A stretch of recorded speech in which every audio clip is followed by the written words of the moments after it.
আজকে আমি আসার আগে, আপনাদের মাহফিলের আসার আগে আমি সিলেটে গিয়েছিলাম, কারণ আজকে সিলেটে এক ঐতিহাসিক মুবারক র্যালি হয়েছিল। জানেন না আপনারা? কথা বলে না। গোটা সিলেট বিভাগ থেকে আঞ্জুমানে আলিস্তা, তালামিজি ইসলামিয়ার কর্মীরা, ফুলতুলি মাসলাকের অনুসারীরা, বিশেষ করে আশেখ রাসূলরা সমবেত হয়েছে।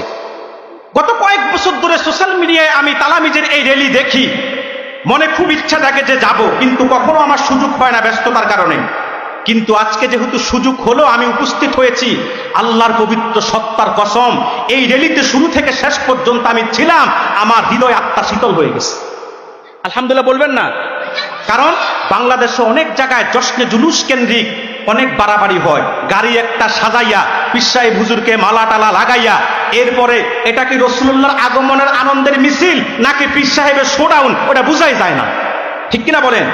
কিন্তু সিলেটের আঞ্জুমানে আলিস্তা তালামিজি ইসলামিয়ার কর্মীদের আয়োজনের র্যালি আমি মনে করি গোটা উম্মতে মুসলিমার জন্য দৃষ্টান্ত।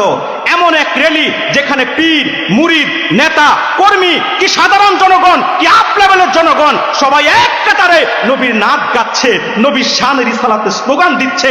না আছে কোনো দলের স্লোগান, না আছে কোনো পীরের স্লোগান।